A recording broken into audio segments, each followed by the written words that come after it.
بسم اللہ الرحمن الرحیم.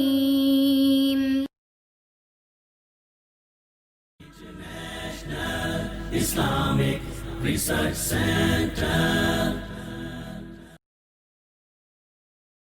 میری بہن اپنی امی کے گھر 4 یا 5 دن رہنے کے لیے آتی ہیں، جبکہ اس کے اور امی کے گھر 4 یا 5 گھنٹے کا راستہ ہے. تب وہ نماز قصر کرے گی یا پوری نماز پڑھے گی؟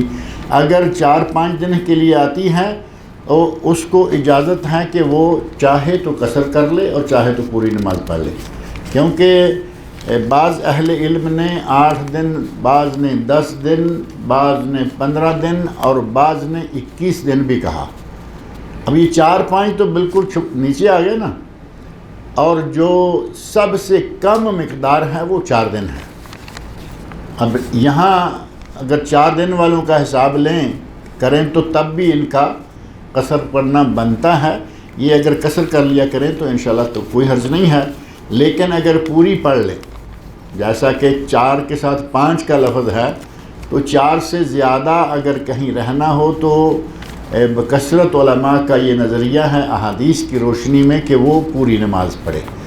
لہذا اگر پوری پڑھے تو افضل ہوگا، اور اگر قصر کریں تو انشاءاللہ جائز ہوگا.